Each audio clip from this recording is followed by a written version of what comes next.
Hello, everybody. Welcome to a Master Archives analysis. This is new format we're trying. We're always trying to upgrade here in the archives.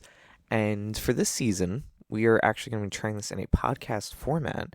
I'm trying to find basically a formula that's perfect for both time, for both, development, just recording, everything in between, and editing to do it in the most efficient way possible. So I hope you guys enjoy. So let's kind of get into it. We're going to be talking about the Skeleton Crew, a brand new Star Wars show that's debuted on Disney Plus this month. At the time of recording, I've seen the first 2 episodes. There are 4 episodes out right now. Now, if you want to check out, you can see a live reaction over twitch.tv/themasterarchivist, which those videos do also get uploaded on YouTube as well. So no matter where you're watching, there should be some Master Archives analysis content for you guys. So to start here, let's talk about we're gonna cite our sources here. I will be using for some references here, and you may hear me flip through it throughout the episode. Let's hear it right now. Well, ASMR, that is a Star Wars encyclopedia. I'll be cycling through for references, as well as a bunch of different books as well. We have tons of different Star Wars reference books here in the archives and encyclopedias, as well as some internet sources as well. Here in the archives, we do shine fondly on Wikipedia. Thanks to everyone in the Star Wars fandom for adding to it and editing it. We're not gonna shy away from any source. If it gives us something in terms of lore, we're gonna take a look at it. So let's talk about Skeleton Crew. I will say the hype around the show is insane. Personally, I think this is probably the most unified the Star Wars audience has been since probably, at least for the Disney Plus content, probably since Mando season 1 and 2. Like, I think this is the most anyone's ever been on board with a project. Maybe even, I'm thinking Clone Wars season 7, Tale of the Jedi, Tales of the Empire, which I've actually only watched some of Tales of the Jedi. I would like to watch Tales of the Empire with you guys live on Twitch and YouTube. Hit the subscribe button, like the video if you do enjoy the content, and let me know in the comments down below favorite part of Skeleton Crew, and also recommendations of what you'd like to watch. Do a live reaction watch along coming up. So let's get into it. I will say this show opened up in a spectacular fashion. I mean, that akin to the opening episode 4. You figure like blockade, like blockade run. 2 ships just going at it in space. Just pirate vessels just taking over one another. Amazing work. I mean, amazing. You see the pirate vessel end up docking into the other ship.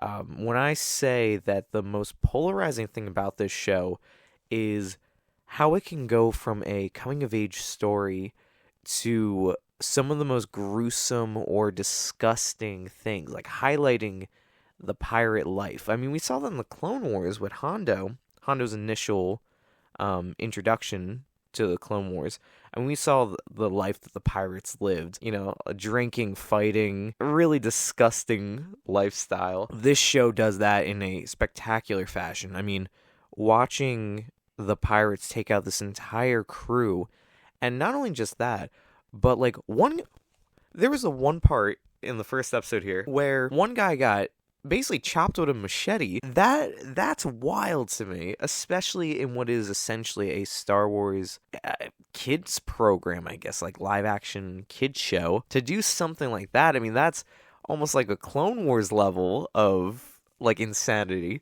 So to open with that, I mean, we see Captain Silvo ended up taking over the ship for 1 credit, which led to basically a mutiny, getting rid of Captain Silvo because of the pirate lives that were lost in this raid. Just insane for an opener, and of course that moment was comical itself.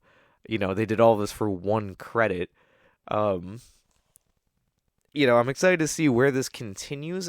We do actually see some of these characters coming back in episode 2 of the series. We're introduced to a character named Brutus as well. Looks like Captain Silvo's second, maybe his first mate, right-hand man.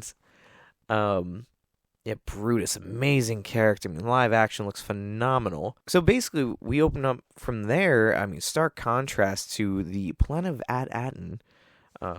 We learn is our main character's planet of residency. I mean, a perfect utopian environment. I mean, very clean, cookie cutter houses, insane. Compared to the war-torn places we see throughout Star Wars. We're introduced to our main character, Wim, who is playing with Star Wars figures. It makes, instantly made him one of my favorite characters through the show. Just reminded me of when I was a kid. I mean, God, even now I still collect Star Wars figures. But, as a kid having these epic battles with, all my clones and Jedis and, taking out all the Sith. Like, it was phenomenal. And, it really helps, I think, establish Wim as a character. I mean, we learn that he's very much into the lore of the Jedi, the mystical battles of the Jedi and Sith. On his datapad, that's all he's reading about is just these, these fantastic epics of these, near fictional characters. Like at this point in time, we figure the well over 20 years have passed since, the height of the Jedi. So not really too far-fetched that, like, they are real. Like, we have seen throughout the Star Wars universe, like, people don't know that Jedi are, like, a real thing. There are only a few thousand of them. I think the estimate was about 10,000, I think it was. Given the space of the planets and how many there are, you gotta really think about it. Like, we know the Jedi because that's who we follow through these stories. And much in the same way, that's probably how most people know the Jedi is, like, yeah, it's these stories, but like to meet one, to know that they're definitively real is a whole nother scenario. And as we learn throughout this episode, not many things go in and out of AT-AT. So it really is just stories at this point. So I digress. We're introduced to Wim, and of course through Wim we meet Neil, who I thought was a Rodolin just like Max Rebo, only to find out after the first two episodes debut that was not the case. This is the original species made for the series. And I think phenomenal use of practical effects, puppetry, CGI to bring this character to life.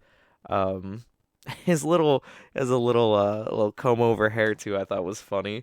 Like a nice little touch. They really did a lot of phenomenal work when it came to creating this character. Then shown the planet of AT, and like I said, it's this beautiful cookie cutter utopia.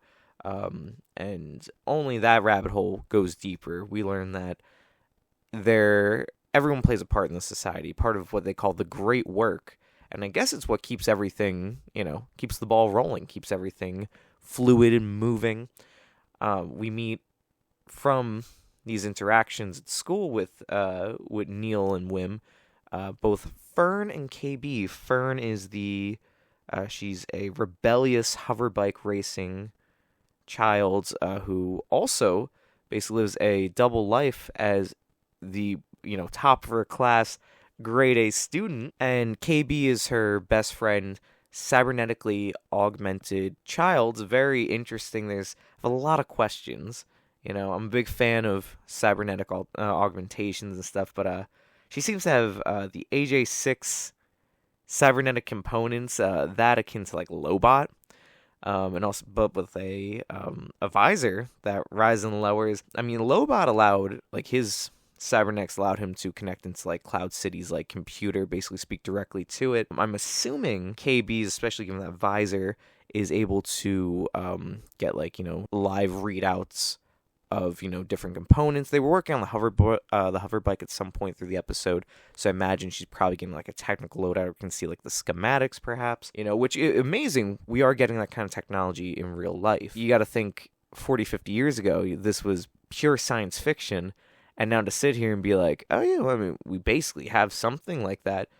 It's just amazing to see. So, speaking of the great work and everyone's part in it, we learn that coming up, everyone will be partaking in what is a career aptitude test to determine where in this big society they will be helping with the great work. Creates a great setting for conflict here because Wim is the dreamer, He fascinated by the, lore of the Jedi. Everything revolves around it.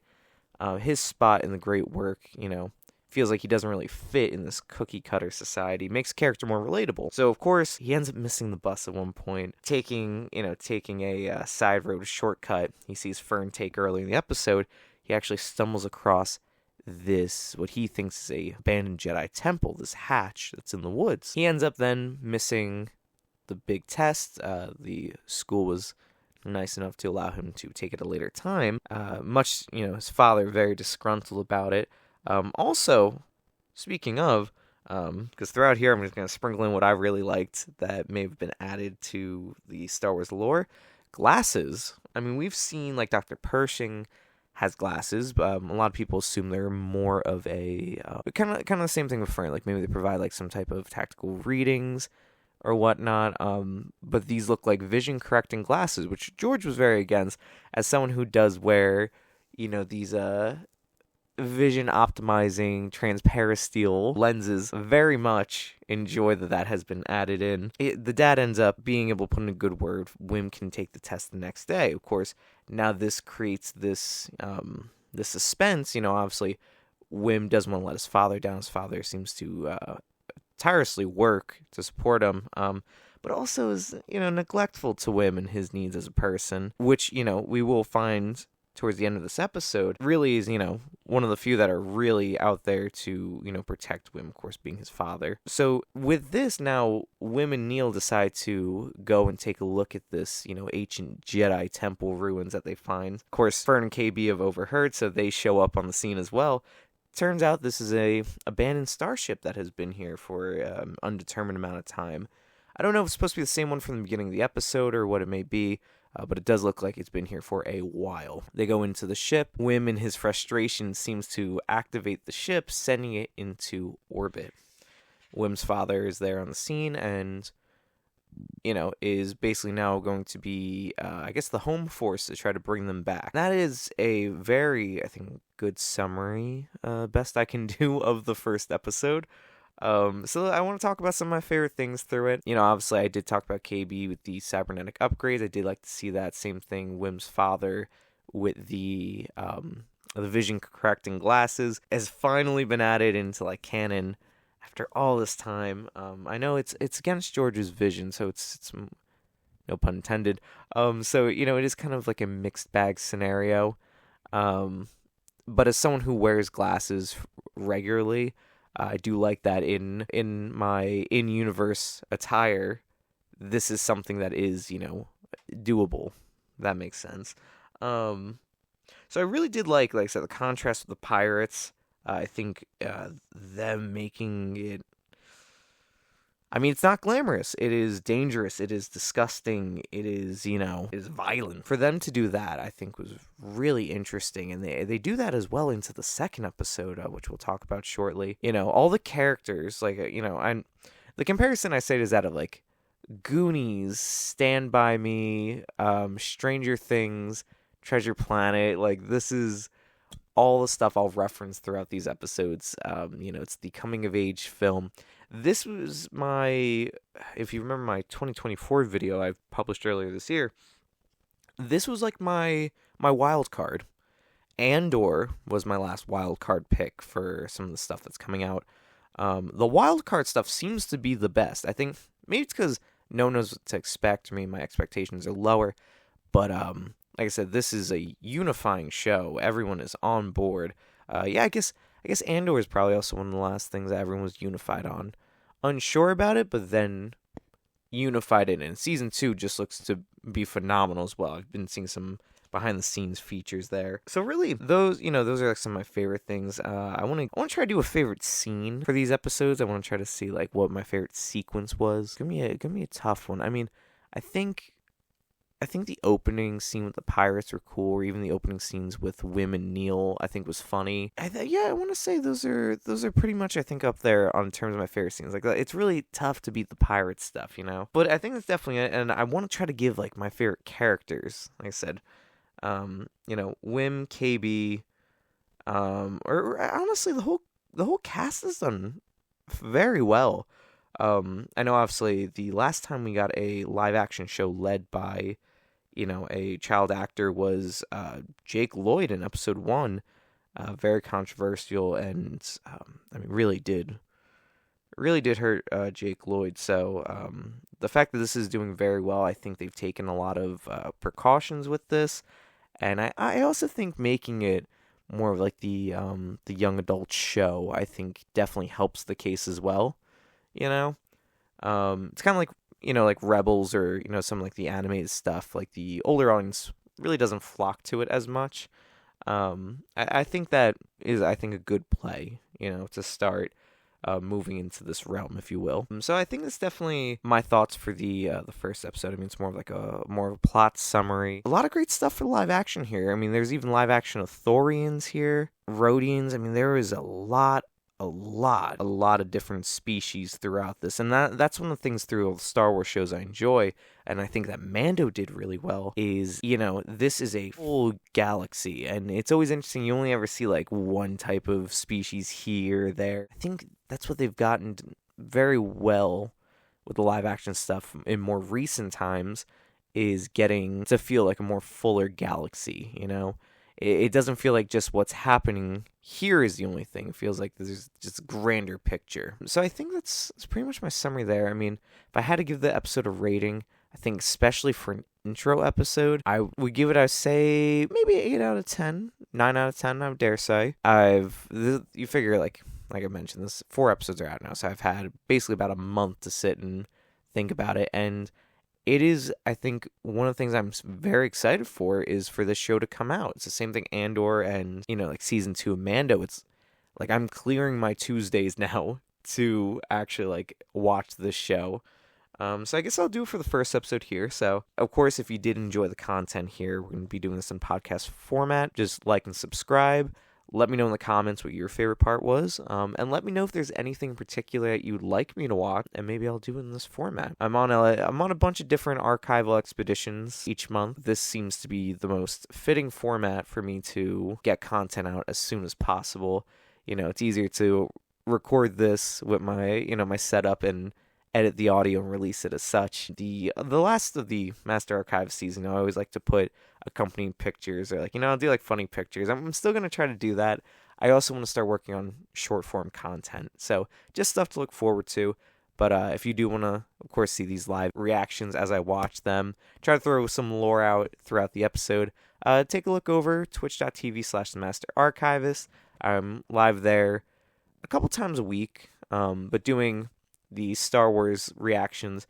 You can find me there when all the shows are out. I'm doing them almost bi-weekly. We're moving through a couple, because these episodes are only like 40 minutes long, so it's easier for me to sit there and binge a couple episodes than each week, go through there. So with that being said, thank you so much for joining me for episode 1 of the Master Archivist Analysis podcast. We got a working title there. But yes, this has been a transmission from the archive, so thank you so much for joining me. And until next time, may the Force be with you.